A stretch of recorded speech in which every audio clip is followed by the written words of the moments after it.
these emails that go all over the country and to our listenership do just that. They don't close BAI down, but it does begin to eat into our ability to sustain ourselves. Yeah.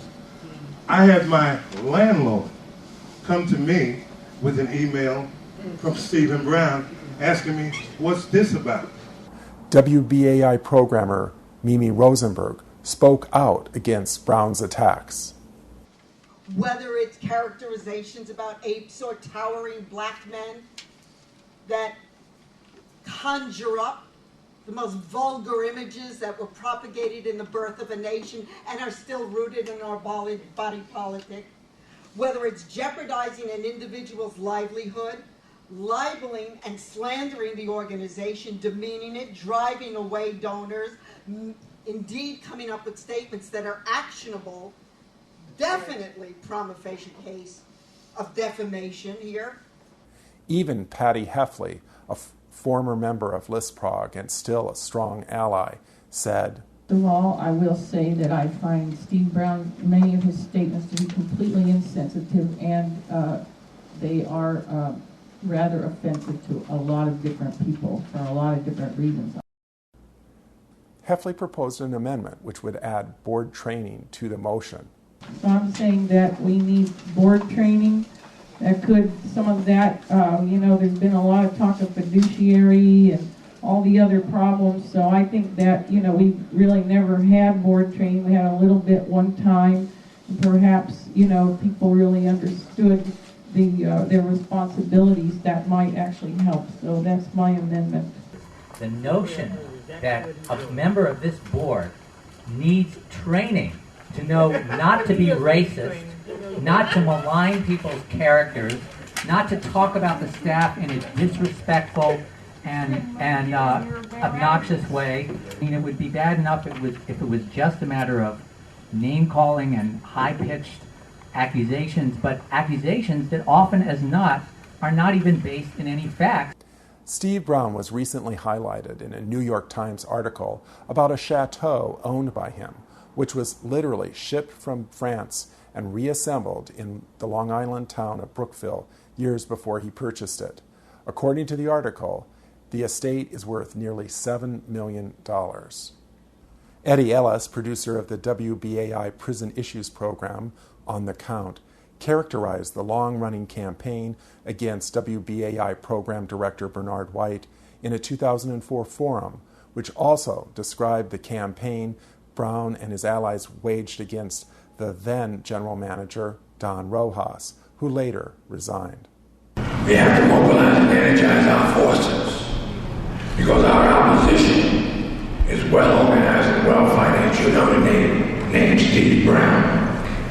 He's put up a lot of money in terms of designing websites, printing literature, sending out mailings, and constantly putting pressure on all of the people who feel disgruntled, who have an ego, need for power, and who feel threatened by the fact that this station more and more reflects the demographics of New York, the city of New York, the state of New York, in the influx and inclusion of people of color. The following scenes are from a tribute that was held for Bernard White this summer by a media watch group called CMOTAP, short for the Committee to Eliminate Media Offensive to African People. For 20 years, the Queens, New York-based organization has been actively confronting various members of the local and national media for presenting negative portrayals of black people. Mimi Rosenberg, producer of WBAI's program Building Bridges, our community and labor report, characterizes the split at the station, saying Bernard White is the victim of racist attacks. I woke up and I got my paper this morning, a paper, and it says a girl wept yesterday on a Gaza beach as an errant, soft word, right? An errant Israeli shell killed 7 of the same family, and then the Israelis stopped shelling, so the 30 other Palestinians could be attended to.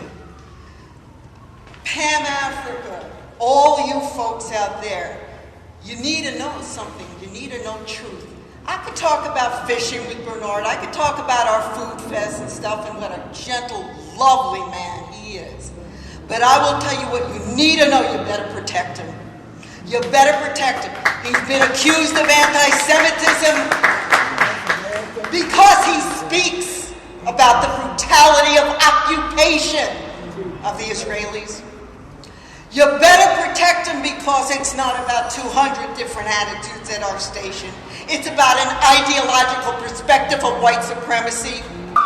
Bernard is an individual, but he exists, as we all do, in the womb of history in a contextual situation.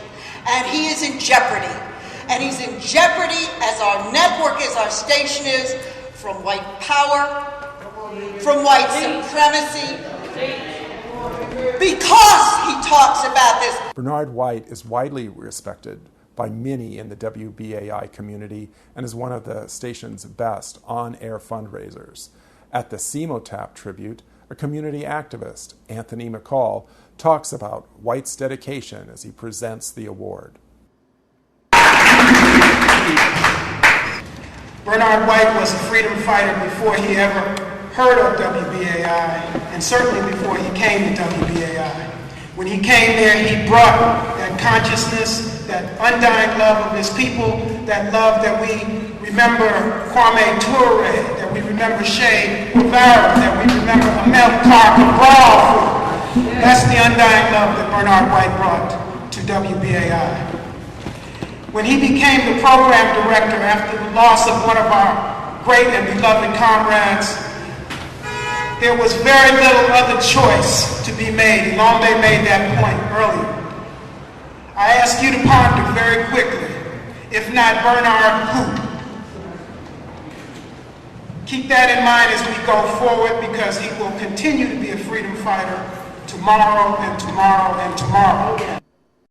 That was Anthony McCall talking about WBAI Program Director Bernard White. We have a lot of work to do at BAI. There's a lot of work to do because we're entering into a very important period, very dangerous period, a period in which all the rules are being changed. And what was illegal at one time is now legal. People can be snatched off the street for no reason at all and given no reason for their incarceration, and they can stay as long as the state wants them to. And historically, when those things happen, it happens to us. It happens to poor people, it happens to people of color. So we need to continue to have at WBAI the kind of leadership that recognizes that and begins to structure an organization that is going to continue to tell truth to the people regardless of what the consequences are. Listeners who became paid members of WBAI before the September 1st, 2006 deadline will be eligible to vote in this fall's election for the local station board.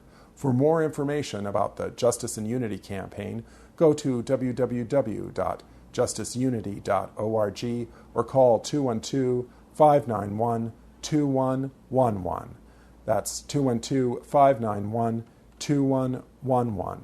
This is John Riley reporting for the Battle for Progressive Media. You're right. You say too much, too loud, too long. You want to steal the show, steal everything in sight. You would sing